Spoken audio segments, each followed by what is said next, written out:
ológun náwó gan àwọn alábàáṣiṣẹ́pọ̀ tó ń fi àwọn ohun èlò ṣọwọ́ sáwọn ikọ̀ àgbésùnmọ̀mí Boko-Haram. Wọ́n rí àwọn ohun ìjagun ìbọn dúróònù gbà kúrò lọ́wọ́ wọn. Wọ̀nyí làwọn ohun tuntun tó wà nínú òfin ètò ìdìbò tí ààrẹ buwọ́lù. Báwọn aráàlú ṣe dojúkọ àwọn agbésùnmọ̀mí Lakurawa fúnra wọn ló ṣokùnfà ikú àwọn olùgbé-ìlú mẹtalelọgbọn 33 náà nípinlẹ Kebbi. Ileesẹ Ọlọpa ló sọ̀rọ̀ sókè bẹ́ẹ̀. Ìjọba fẹ̀sùn kan ẹgbẹ alákatakítí ẹ̀sìn Islam pé wọ́n ṣekú pa èèyàn mẹrinlelọgbọn 34 ní àwọn abúlé káàkiri. Ileesẹ Ọlọpa Enugu yabo ibuba àwọn ọdaràn fi gbòòrò òfin gbé àwọn afurasí 15. Wọ́n rí àwọn ohun ìjagun ìbọn gbà padà. Ilé-ẹjọ́ pàṣẹ fàjọ INEC láti forúkọ NDP náà sílẹ̀ gẹ́gẹ́ bí ẹgbẹ́ òṣèlú. Àwọn agbésùnmọ̀mí kọ lẹ́tà sílùú Kebbi. Wọ́n ń béèrè fún owó ìtanràn Ogorun Millionu Naira, 100 million naira. Olórí Olúwaṣìndáráyọ̀ nínú ayé tèmi ni oníròyìn yín. Ẹ gbọ́ àtúpalẹ̀ àwọn ìròyìn náà lẹ́kùnrẹ́rẹ́. Ẹ káàbọ̀ sí ìkànnì Drive TV. Fún ìgbà àkọ́kọ́, ẹ gbìyànjú láti like, share, subscribe kẹ́ ẹ lè máa gbádùn wa lóòrèkóòrè. Iléeṣẹ́ ológun náwó gan àwọn alábàáṣiṣẹ́pọ̀ tó ń fi àwọn ohun èlò ṣọwọ́ sáwọn ikọ̀ àgbésùnmọ̀mí Boko-Haram. Wọ́n rí àwọn ohun ìjagun ìbọn dúróònù gbà kúrò lọ́wọ́ wọn. Ikọ̀ ológun Joint Task Force Operation Adenkai ti tẹpámọ́ iṣẹ́ wọn tako ikọ̀ àgbésùnmọ̀mí Boko-Haram nípínlẹ̀ Adamawa àti Borno. Wọ́n náwó gan àwọn alábàáṣiṣẹ́pọ̀ àwọn Boko-Haram ṣekúpa àwọn àgbésùnmọ̀mí tí wọ́n sì tún rí àwọn ohun ìjagun ìbọn àti ẹ̀rọ dúróònù àfòlókè tí àwọn àgbésùnmọ̀mí náà máa ń lò láti ṣèkọlù sáwọn àjọ elétò ààbò. Nínú àtẹ̀jáde kan tó jẹ́ gbígbé jáde síta lọ́jọ́ Ẹtì Friday tó jẹ́ bíbuwọ́lù nípasẹ̀ ọ̀gá àgbà fétò ìròyìn lẹ́ka iléeṣẹ́ ológun Operation Adenkai Lieutenant Colonel Sanni Uba, iléeṣẹ́ ológun sọ wípé ikọ̀ ẹ̀ka iléeṣẹ́ ológun Sector 4 lábẹ́ 28 Task Force Brigade ti náwó gan Ismail Muhammed ẹni ọdún méjìdínlọ́gbọ̀n 28 years tí í ṣe alábàáṣiṣẹ́pọ̀ tó máa ń fi àwọn ohun èlò ṣọwọ́ sáwọn agbésùnmọ̀mí níjọba ìbílẹ̀ Awọn nípínlẹ̀ Adamawa. Àwọn ohun èlò tó jẹ́ gbígbà padà kúrò lọ́wọ́ afurasí náà ni àwọn ọta ìbọn AK-47, àwọn irinṣẹ́ iléeṣẹ́ ológun míì àtàwọn oúnjẹ. Gẹ́gẹ́ bí ìròyìn tó tẹ̀ wá lọ́wọ́, afurasí náà ti wà láhàámọ́, ó sì ti wà lábẹ́ ìtẹ̀síwájú ìwádìí ìfimúfínlẹ̀ tó ń lọ lọ́wọ́. Nínú iṣẹ́ mìíràn níjọba ìbílẹ̀ Madagali, ikọ̀ ológun ṣekúpa apàṣẹwàá ikọ̀ àgbésùnmọ̀mí Abdullahi Mafa lásìkò iṣẹ́ ìréde lágbègbè Fisik River Line. Wọ́n rí ìbọn AK-47 gbà àti ọta ìbọn náà gbà padà kúrò lọ́wọ́ àgbésùnmọ̀mí náà. Gígùnlé iṣẹ́ ìtanilólobó, àtẹ̀jáde náà sọ wípé ikọ̀ ológun tún náwó gan Dauda Usman Gubula ẹni ọdún 64 64 years tí wọ́n pè ní alábàáṣiṣẹ́pọ̀ àwọn agbésùnmọ̀mí àti ẹni tó máa ń fi ohun èlò dúróònù àfòlókè ṣọwọ́ sáwọn agbésùnmọ̀mí, èyí tí wọ́n di ohun ìjagun mọ́ lára tó jẹ́ lílò tako ikọ̀ àwọn ọmọ ogun. Lára àwọn ohun tí wọ́n rí gbà padà náà ni ẹ̀rọ dúróònù àfòlókè méjì, àwọn ohun èlò dúróònù náà, ẹ̀rọ solar power bank, èyí tó tọ́ka sí bí àwọn agbésùnmọ̀mí náà ṣe ń lo àwọn ẹ̀rọ ìgbàlódé láti fi ṣìkọlù sọ́sẹ̀ láabi wọn.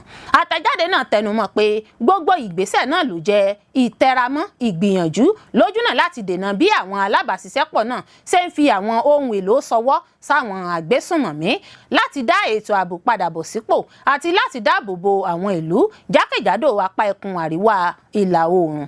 Iléeṣẹ́ ológun gbóṣùbà kárí fún ikọ̀ ọmọ ogun fún ìfarajìn wọn, fún ìfọkànsìn wọn nípa gbígbógun ti àwọn agbésùnmọ̀mí lápá ẹkùn àríwá ìlà oòrùn. Ó rọ̀ wọ́n láti túbọ̀ tẹnpẹlẹ mọ́ iṣẹ́ takuntakun wọn fún ààbò ìlú. Wọ̀nyí làwọn ohun tuntun tó wà nínú òfin ètò ìdìbò tí ààrẹ buwọ́lù. Ọjọ́ 17 oṣù kejì ọdún 2026 ní ààrẹ Bọ́lá Tinubu buwọ́lù àtúnṣe sí òfin ìdìbò Nàìjíríà. Ọdún 2022 ni wọ́n ṣe àtúnṣe sí òfin náà gbẹ̀yìn ṣáájú ìdìbò 2023 kí wọ́n tó tún ṣe àtúnṣe tuntun ti ọdún 2026 yìí. Ṣáájú kí ààrẹ tó buwọ́lù àtúnṣe náà, làwọn ọmọ Nàìjíríà kan ti bẹ̀rẹ̀ sí sọ pé kò gbọ́dọ̀ ṣeéṣe bẹ́ẹ̀ nítorí àwọn nǹkan kan tó wà nínú rẹ̀ tí kò ní ṣe ọmọ Nàìjíríà láǹfààní. àmọ́ ṣá ọ̀pọ̀ ọmọ Nàìjíríà ni kò tilẹ̀ mọ nǹkan tó wà nínú àtúnṣe òfin ọ̀hún rárá. Ìwọ̀nyí ni àwọn ohun tuntun tó wà nínú òfin ètò ìdìbò Nàìjíríà tí ààrẹ buwọ́lù lẹ́yìn ọ̀pọ̀ awuyewuye. Gẹ́gẹ́ bí ìròyìn tó tẹ̀ wá lọ́wọ́, àwọn ohun mẹ́ta péré lọ́mọ Nàìjíríà nílò báyìí láti forúkọ sílẹ̀ gẹ́gẹ́ bí olùdìbò. Àwọn nǹkan náà ni ìwé ẹ̀rí ọjọ́ ìbí, ìwé ìrìnnà Nàìjíríà àti nọ́mbà ìdánimọ̀ NIN. Káàdì ìdìbò orí ayélujára. Àwọn olùdìbò yóò láǹfààní láti lọ sójú òpó àjọ INEC láti gba káàdì ìdìbò wọn sórí ẹ̀rọ ìléwọ́ wọn tàbí orí kọ̀ǹpútà wọn. Pínpín èsì ìbò lórí ayélujára. Ó ti di dandan láti máa fi èsì ìbò ránṣẹ́ lórí ayélujára pẹ̀lú ẹ̀rọ IREF, àmọ́ tí èyí bá kùnà wọ́n lè lo fọ́ọ̀mù EC8A láti fi èsì ìbò náà ránṣẹ́. Ẹni tí yóò ṣojú ẹgbẹ́ ni wọ́n gbọ́dọ̀ yàn nínú ètò ìdìbò abẹ́lé tààrà tàbí kí ẹni náà má ní alátakò kankan nínú ẹgbẹ́ òṣèlú rẹ̀. Pínpín owó fún àjọ INEC. Ìjọba àpapọ̀ gbọ́dọ̀ fi owó ètò ìdìbò ṣọwọ́ sí àjọ INEC ní oṣù 6 ṣáájú ètò ìdìbò ọ̀hún. Àwọn ẹgbẹ́ òṣèlú gbọ́dọ̀ fi orúkọ olùdíje wọn ránṣẹ́ sí INEC. Òfin náà ni gbogbo ẹgbẹ́ òṣèlú gbọ́dọ̀ fi orúkọ ẹni tí yóò dupò lórúkọ ẹgbẹ́ náà ṣọwọ́ sí INEC ní oṣù 4 ṣáájú ètò ìdìbò ọ̀hún. Àjọ INEC gbọ́dọ̀ kéde orúkọ gbogbo olùdìbò ní oṣù 2 ṣáájú ètò ìdìbò. Nínú àtẹ̀jáde kan lójú òpó Facebook rẹ̀, ọ̀kan lára àwọn aṣòfin náà, Natasha Akpoti-Uduaghan, sọ pé àwọn aṣòfin ti ṣe ojúṣe tiwọn, bẹ́ẹ̀ ni ààrẹ náà ti ṣe ojúṣe tirẹ̀. Ó wá kù sọ́wọ́ àwọn ọmọ Nàìjíríà báyìí láti kàn án nípa fún àjọ INEC kí òun náà tètè ṣe ojúṣe tirẹ̀. Báwọn aráàlú ṣe dojúkọ àwọn Agbesunmọmi Lakurawa fúnra wọn ló ṣokùnfà ikú àwọn olùgbé-ìlú mẹtalelọgbọn 33 náà nípínlẹ̀ Kebbi. Ileesẹ Ọlọpa ló sọ̀rọ̀ sókè bẹ́ẹ̀.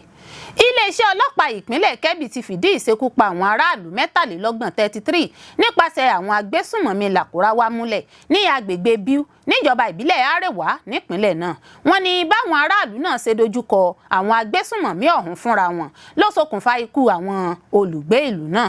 Alukoro Ileesẹ Ọlọpa ìpínlẹ̀ náà, SP Basir Usman, ẹni tó ń fìdí èyí múlẹ̀ nínú àtẹ̀jáde kan tó jẹ́ fífi ṣọwọ́ sí àwọn akọ̀ròyìn ní Bani Kebbi, jẹ́ kó di mímọ̀ pé àwọn Agbesunmọmi náà ló ya wọ agbègbè ìlú náà láti ìjọba Gúdú nípínlẹ̀ Sokoto nígbà tí àwọn olùgbé ìlú láti Mamunu, Awasaka, Tunga Soko, Makangara, Kanzo, Gorun Naida àti Damai Ago jẹ́wọ́ ara wọn gẹ́gẹ́ bí akíkanjú tó kó ara wọn jọ láti dá sí jíjí màálù, èyí tí ó yọrí sí ìdojúkọ tó burú jùlọ.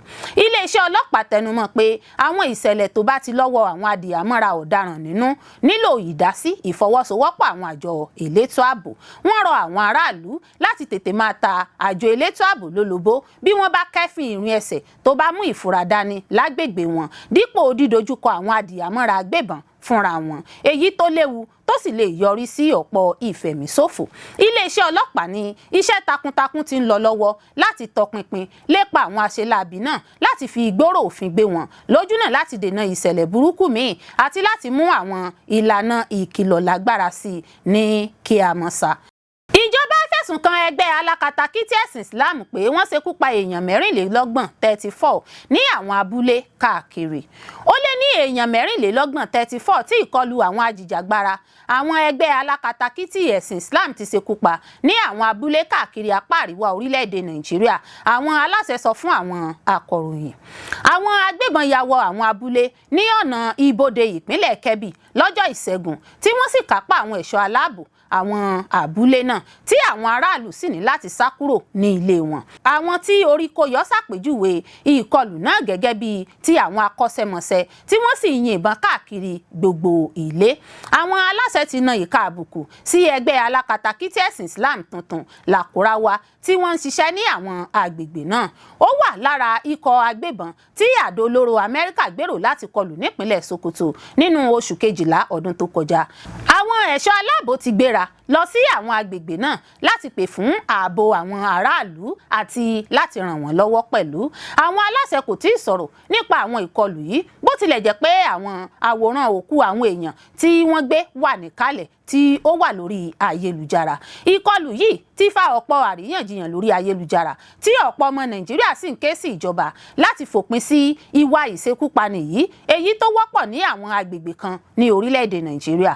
Ọdún tó kọjá ní ìjọba Nàìjíríà kéde Lakurawa gẹ́gẹ́ bí ikọ̀ agbésùnmọ̀mí tí wọ́n sì fòfin dè wọ́n káàkiri lẹ́yìn tí ìròyìn jáde pé ikọ̀ náà ń lu àwọn èèyàn nítorí wọ́n ń gbọ́ orin. Ikọ̀ Lakurawa jẹ́ ẹgbẹ́ alákatakítí ẹ̀sìn tuntun tó ń fẹ̀mí àwọn èèyàn ṣòfò lápá ìwọ̀ oòrùn àríwá Nàìjíríà, pàápàá jùlọ lẹ́kùn ibodè Nàìjíríà àti orílẹ̀-èdè Niger. Ìjọba Nàìjíríà gbàgbọ́ pé ẹgbẹ́ Lakurawa ń ṣiṣẹ́ pọ̀ pẹ̀lú àwọn ẹgbẹ́ alákatakítí ẹ̀sìn kan lórílẹ̀-èdè Mali.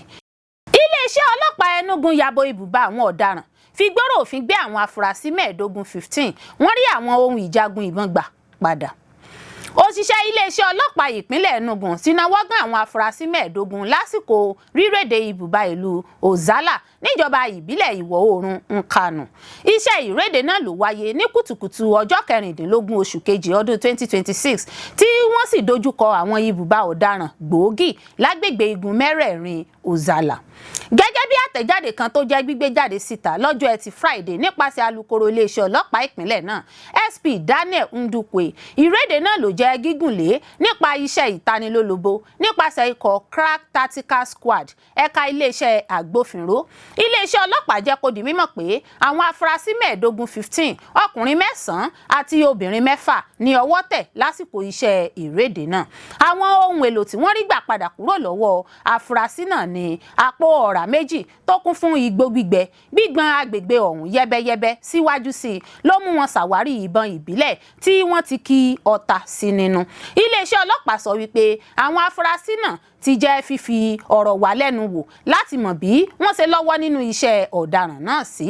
Ndukwe fi kún pé àwọn tí kò bá lọ́wọ́ nínú ìṣẹ̀lẹ̀ ọ̀daràn yóò jẹ́ yíyọ̀ǹda, nígbà tí àwọn tó lọ́wọ́ nínú iṣẹ́ ọ̀daràn sì máa jẹ́ fífọ̀rọ̀ wá lẹ́nu wò lọ́nà tó lóòrìn, wọn yóò sì jìyà ẹ̀ṣẹ̀ wọn níbàámu pẹ̀lú òfin. Wàyí o, kọmíṣánná ọlọ́pàá ìpínlẹ̀ náà CP Mama Bitrus Giwa ti darí àwọn agbófinró láti túbọ̀ tẹpamọ́ ìgbìyànjú wọn nípa dídá àwọn ibùba ọ̀daràn mọ̀ àti nípa pípa àwọn ibùba náà run jákèjádò ìpínlẹ̀ Enugu. Giwa tún rọ àwọn olùgbé ìlú ìpínlẹ̀ náà láti gbárùkù ti àwọn ọlọ́pàá pẹ̀lú ìtanilólobó òtítọ́ lásìkò lójúnà láti ṣèrànwọ́ fún iṣẹ́ ètò ààbò. Ileesẹ Ọlọpa ìpínlẹ̀ Enugu tẹnumọ́ ìfarajìn rẹ̀ nípa fífẹsẹ̀ òfin àti àlàáfíà múlẹ̀. Wọ́n lu ugo ìkìlọ̀ fáwọn ọ̀daràn láti yẹra kúrò nínú àwọn iṣẹ́ ọ̀daràn aláìbófinmu tàbí kí wọ́n fojú winá òfin. Ilé-ẹjọ́ pàṣẹ fájọ INEC láti forúkọ NDP náà sílẹ̀ gẹ́gẹ́ bí ẹgbẹ́ òṣèlú. Onídàájọ́ Mohammed Umar ti ilé-ẹjọ́ gíga ẹ̀ka ètò ìdájọ́ l'Àbújá ti pàṣẹ fún àjọ elétò ìdìbò INEC láti forúkọ National Democratic Party NDP sílẹ̀ gẹ́gẹ́ bí ẹgbẹ́ òṣèlú nínú nọ́mbà ìwé ìpẹ̀jọ́ FHC ABJ CS 2796/2025 ti Ada Frederick Ohuwori, alága àpapọ̀ fẹ́gbẹ́ NDP àtàwọn 3 mìíràn pé ilé-ẹjọ́ ní àwọn olùpẹ̀jọ́ ní gbogbo àwọn àmúyẹ tó bá òfin mu lábẹ́ abala òfin section 222, 224 ti òfin ọdún 1999 gẹ́gẹ́ bí wọ́n ṣe ṣe àtúnṣe rẹ̀ nínú ìwé òfin abala 75 àti 79 ti òfin ìdìbò Electoral Act ọdún 2022 àti òfin ìlànà àǹtẹ̀lé àjọ INEC ọdún 2022 fún àwọn ẹgbẹ́ òṣèlú. Lásìkò tó ń gbé ìdájọ́ kalẹ̀ lọ́jọ́ 16 oṣù kejì ọdún 2026, onídàájọ́ Umar kéde pé NDP ní gbogbo àmúyẹ tó ṣe kókó fún ìforúkọsílẹ̀, ó sì yẹ kí àjọ elétò ìdìbò forúkọ NDP náà sílẹ̀ gẹ́gẹ́ bí ẹgbẹ́ òṣèlú. Ilé-ẹjọ́ náà tún gbé lẹ́tà àjọ INEC tó ní déètì ọjọ́ 22 oṣù kejìlá ọdún 2025 sẹ́gbẹ̀ kan tó ti kọ́kọ́ da ìbéèrè ìforúkọsílẹ̀ náà nù bí omi ìsanwó, kéde rẹ̀ gẹ́gẹ́ bí èyí tí kò lẹ́sẹ̀ ńlẹ̀. Ó tẹ̀síwájú nípa pípa á láṣẹ fún àjọ elétò ìdìbò ilẹ̀ wa INEC láti forúkọ NDP sílẹ̀ ní kànmọ́nkóbó kí wọ́n fún ẹgbẹ́ náà ní ètò òṣèlú tó dúró re àti níní àǹfààní sí fíforúkọ ẹgbẹ́ òṣèlú sílẹ̀ àti láti fún ẹgbẹ́ òṣèlú náà ní ìwé ẹ̀rí ìforúkọsílẹ̀. Lóṣù kejì ọdún 2026, àjọ INEC buwọ́lu ìforúkọsílẹ̀ ẹgbẹ́ òṣèlú tuntun méjì, èyí tó mú kí àpapọ̀ iye ẹgbẹ́ òṣèlú tó jẹ́ fíforúkọsílẹ̀ nílẹ̀ wa Nàìjíríà jẹ́ 21 ní ìgbáradì fún ètò ìdìbò gbogbogbò ọdún 2027. Pẹ̀lú àṣẹ tuntun ilé-ẹjọ́, iye àwọn ẹgbẹ́ òṣèlú tó jẹ́ fíforúkọsílẹ̀ tó jẹ́ bíbuwọ́lù ní Nàìjíríà wọ 22. Àwọn agbésùnmọ̀mí kọ lẹ́tà sílùú Kebbi wọ́n ń béèrè fún owó ìtanràn ọgọ́rùn-ún mílíọ̀nù náírà 100 million naira. Ó ga o, ìdúkokò ìhàlẹ̀ ìkọlù àwọn agbésùnmọ̀mí ti di lemọ́lemọ́ báyìí, àfi k'Elédùà ọba sáà máa fìṣọ́ rẹ̀ ṣọ́ wa. Ìpayà ìbẹ̀rùbojo ti bá ìlú Utọ̀nà níjọba ìbílẹ̀ Ngaski nípínlẹ̀ náà lẹ́yìn tí lẹ́tà kan jẹ́ fífi ránṣẹ́ nípasẹ̀ àwọn afurasí agbésùnmọ̀mí tó ń béèrè fún ọgọ́rùn-ún mílíọ̀nù náírà 100 million naira ṣáájú kí wọ́n tó fààyè gbà wọ́n láti wọ inú ìlú láti wàásù. Ìdúkokò náà ló wáyé lásìkò ìkọminú nípa ètò ààbò láwọn apá ẹkùn Kebbi àtàwọn ìpínlẹ̀ tó súnmọ́ agbègbè náà níbi tí ikọ̀ àwọn adìyàmọ́ra agbébọn náà ti ṣọṣẹ́ láabi wọn, jíjí àwọn èèyàn gbé àti lílọ owó gbà mọ́ àwọn aráàlú lọ́wọ́ láwọn ìgbèríko ìlú. Nínú lẹ́tà náà tó dé sọ́wọ́ àwọn aládarí ìlú ní kùtùkùtù òwúrọ̀ Ọjọ́bọ̀ Thursday, àwọn àṣekọlù náà ṣèkìlọ̀ fáwọn olùgbé ìlú láti má ṣe fojú tẹ́ńbẹ́lú lẹ́tà náà. Wọ́n ní kì í ṣe àwàdà rárá o, àwọn ń bọ̀ láti wàásù, àwọn aráàlú náà sì gbọ́dọ̀ san ọgọ́rùn-ún mílíọ̀nù náírà fún àwọn. Lẹ́tà náà kà báyìí pé tí àwọn aráàlú bá kọ̀ jálẹ̀, wọn ò fi mú dánrin, wọn ó sì dára wọn lẹ́bi. Àwọn agbésùnmọ̀mí náà ní kódà tí wọ́n bá ké sí àwọn ikọ̀ ológun, wọn ò lè dá àwọn dúró. Ẹnìkan nínú ìlú náà tó bá àwọn akọ̀ròyìn sọ̀rọ̀ tó ní kán fi orúkọ bò wọ́n láṣìírí torí ààbò sọ wípé lẹ́tà náà ti sọ àwọn olùgbé ìlú sínú ìpayà ìbẹ̀rùbojo. Ẹni tó ń fìdí lẹ́tà tí àwọn agbésùnmọ̀mí fi ránṣẹ́ náà múlẹ̀, akọ̀wé àgbàfẹ́tọ̀ ìròyìn sí gómìnà ìpínlẹ̀ Kebbi Alhaji Ahmed Idris tó bá àwọn akọ̀ròyìn sọ̀rọ̀ nírọ̀lẹ́ Ọjọ́bọ̀ Thursday lórí fóònù ìbánisọ̀rọ̀ sọ wípé ìjọba ìpínlẹ̀ náà ti gùnlé ìgbésẹ̀ láti dènà ìkọlù tó lè fẹ́ wáyé.